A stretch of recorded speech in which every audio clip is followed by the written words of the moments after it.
Hello नमस्कार दोस्तों, कैसे हैं आप लोग। आशा करते हैं कि बहुत अच्छे और बहुत खुश होंगे। तो जैसे कि दोस्तों आप लोग देख रहे हैं कि बोर्ड पर लिखा हुआ है दुसाध जाति और क्रिमिनल एक्ट।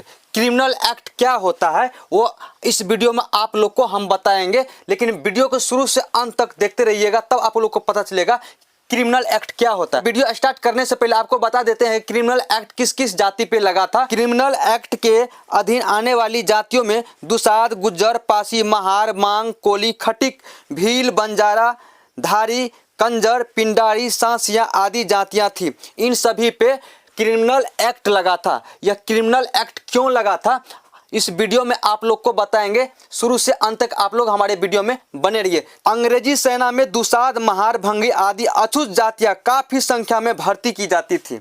अंग्रेज इनसे छुआछूत नहीं करते थे। वे इनकी वीरता और वचनबद्धता से काफी प्रभावित थे, परंतु समय के बदलते अंतराल में अंग्रेजी सेना में स्वर्ण भी प्रवेश करने लगे।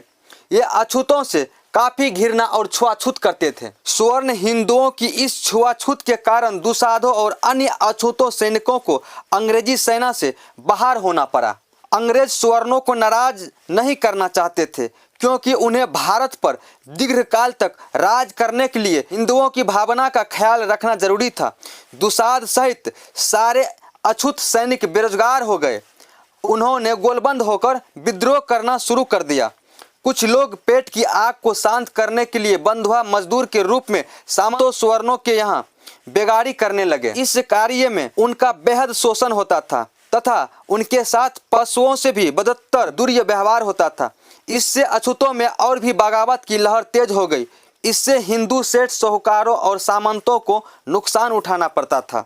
19 जुलाई 1867 में एक अंग्रेज मजिस्ट्रेट J.S. ट्रेमोंड ने सरकार को सुझाव दिया कि बगावत खत्म करने के लिए बंधुआ प्रथा खत्म की जानी चाहिए तथा बाजार दर पर मजदूरी दी जानी चाहिए, तथा यदि कोई जमींदार किसी मजदूर के साथ जबरदस्ती करता है तो उसे भारतीय दंड संहिता 374 के अंतर्गत सजा मिलनी चाहिए। साथ ही जमींदारों के पास के कमयोती बॉन्ड को 1 साल के भीतर खत्म कर दिया जाना चाहिए आदि। लेकिन दूसरी तरफ हिंदू शोषक ऐसा कदापि नहीं होने देना चाहते थे।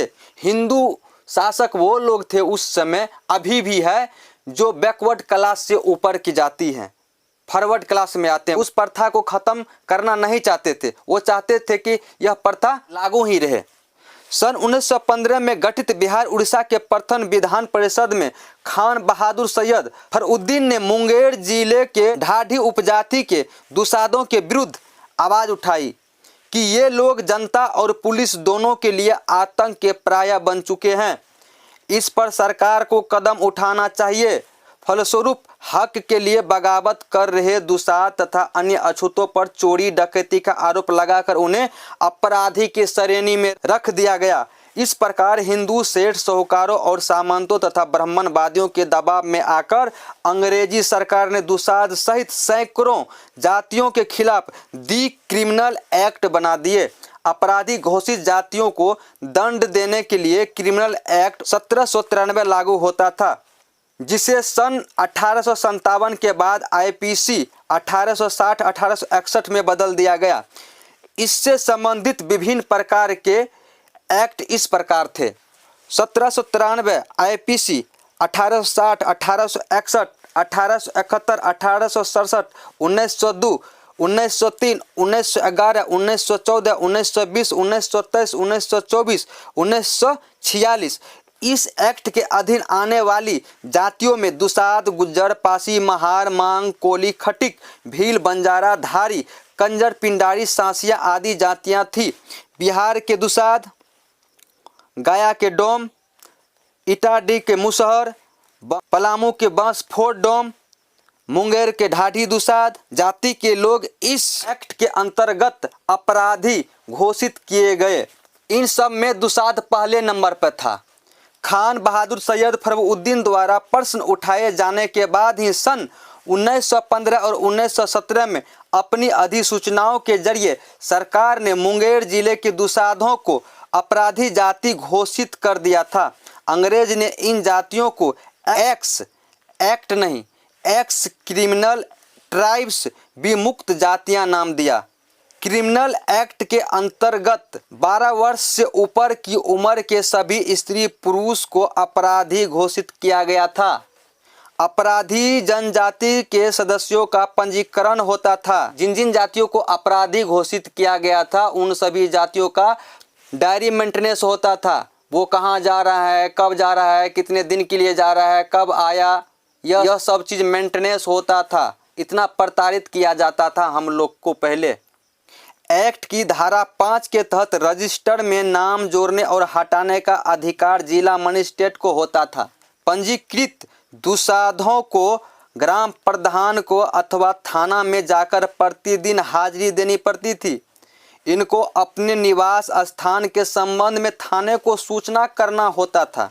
निवास स्थान बदलने की स्थिति में भी थाने को सूचना देनी पड़ती थी। अनुपस्थिति के स्थिति में अपराधी सदस्यों को यह बताना जरूरी था कि वह कहां और कितने दिनों के लिए जा रहा है। गांव छोड़कर जाने की स्थिति में उसे थाने से अनुमति लेनी होती थी। थाने में जाकर हाजिरी देने से उनका खूब शोषण होता था। थानेदार और ग्राम प्रधान इनके साथ घोर अन्याय, अत्याचार और मनमानी करते थे। गांव के मुखिया, चौकीदारों, जमींदारों और काश्तकारों को इन लोगों के बारे में निकटतम थानों में सूचना देना जरूरी था। अब समझिए कि यह लोग कितना बड़ा अपराधी था। अपना हक अधिकार के आवाज़ उठा रहा था और सेना में था तो वहाँ सेना में इन लोगों से छुआछूत किया। वहाँ से जब निकाल दिया तो यहाँ पे कितना इन लोगों को मजबूर किया गया, समझिए। इसलिए कहता हूँ कि अपने पूर्वज का इतिहास पढ़िए, अपने महापुरुष का इतिहास पढ़िए और घर बैठे बुक मंगाइए। और यहाँ जो नंबर है इस नंबर पे आप कांटेक्ट कीजिए, व्हाट्सअप कीजिए और घर बैठे अपने महापुरुष का बुक मंगाइए, अपना महापुरुष का इतिहास पढ़िए, तब आपको समझ आएगा। थानेदार और ग्राम प्रधान इनके साथ घोर अन्याय, अत्याचार और मनमानी करते थे। गांव के मुखिया, चौकीदार, जमींदारों और काश्तकारों इन लोगों के बारे में निकटतम थानों में सूचना देना जरूरी था। इसमें ढिलाई करने पर उन्हें भी सजा देने का प्रावधान था। जिन लोगों को कहा गया था कि इन लोगों पे ध्यान रखो, अगर वह लोग इस पे ध्यान नहीं देता था, थोड़ा भी ढिलाई करता था तो उन लोगों को भी सजा मिलता था, सजा देता था। इतना कठोर विधान लागू था और यही विधान लागू फिर से होगा अगर आप लोग जागरूक नहीं होइएगा तो। इस प्रकार इस अधिनियम के कारण 12 साल से ऊपर के सभी बच्चे, बूढ़े, जवान, स्त्री, पुरुष को कड़ी निगरानी और कठोर दंडात्मक कार्रवाई के भयावह माहौल में ताऊ उम्र आजीवन गुजारना पड़ता था। उनका जीवन जेल में बंद कैदी के समान जिला अधिकारी के रहमो करम पर था। कोई इस एक्ट से मुक्ति के लिए संघर्ष करते थे। जैसे मुंगेर की ढाढी दूसा जाति को उनके निरंतर संघर्ष के कारण उन्हें थोड़ी सी राहत मिली थी। इस नियम के कारण अधिकांश दुसाध अपने गांव घर तक ही सीमित रहने को मजबूर थे। वे धनोपार्जन के लिए बाहर नहीं जा सकते थे। दूसरे, उनका कोई जातिगत पैसा भी नहीं था, जिसके कारण उनका विकास अवरुद्ध हो गया। कोल्हापुर के राजा छत्रपति साहूजी महाराज कुर्मी जाति के प्रथम शासक थे, जिन्होंने इस हाजिरी प्रथा को समाप्त करने की सिंह गर्जना की। उन्होंने कोल्हापुर जिले के मनगांव में सन 1920 में दलितों की एक सभा में कहा कि हाजिरी प्रथा के माध्यम से ग्राम प्रधान दलित का दमन करते हैं। वे दलितों से जबरन बेगारी मुफ्त में काम करवाते हैं अथवा बहुत कम मजदूरी पर काम करवाते हैं। यह दास प्रथा से भी घोर जघन्य कार्य है, जिसे हम 20वीं सदी में जारी रखे हुए। सन 1923 तक विमुक्त जातियों की संख्या 193 थी, परंतु सन 1924 में कुछ जातियां क्रिमिनल एक्ट से बाहर निकाल दी गई, जिनकी संख्या 127 रह गई। समय के साथ जहां पर सामाजिक आंदोलन चलाए गए, वहां पर विमुक्त जातियों को अंग्रेज के जुल्मों से शीघ्र ही राहत मिल गई।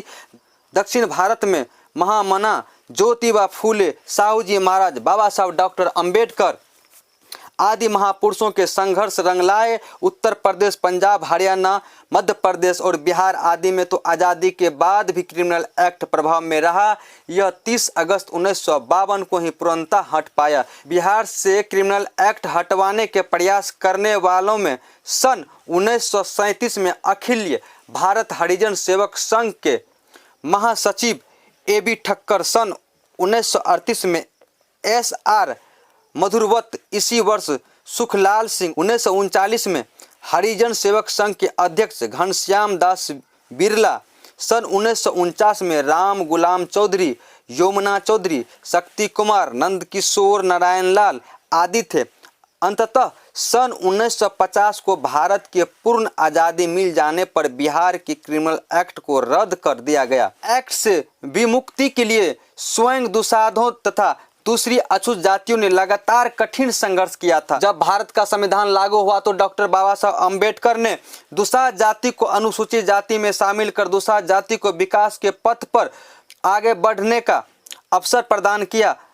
आज दुसाध जाति के लोग विकास के व्योम में ऊंची उड़ान पर है तो इसके मूल में बाबा साहब डॉक्टर अम्बेडकर ही है। इस प्रकार अतीत में दुसाध जाति निरंतर दमन और उत्पीड़न के दौर से गुजरने के कारण सामाजिक, आर्थिक, शैक्षणिक, सांस्कृतिक रूप से काफी पिछड़ गई। ऊपर से थोपी गई शास्त्रीय निरुक्ताएं तो थी ही, यह जाति सिर्फ शारीरिक ताकत और लाठी के जोर पर पठानों और सामंतों के दरबाने पहरेदारी और अंगरक्षक के रूप में काम करते रहे। कुछ बंधुआ मजदूर बने रहे। इसके सिवाय इनके पास कोई अन्य विकल्प भी नहीं था, क्योंकि इनका कोई जातिगत पैसा नहीं था। अगर यह वीडियो आप लोग को अच्छा लगा तो हमारे चैनल को सब्सक्राइब कीजिए और बेल आइकन घंटी दबा दीजिए इस तरह की जानकारी के लिए। धन्यवाद।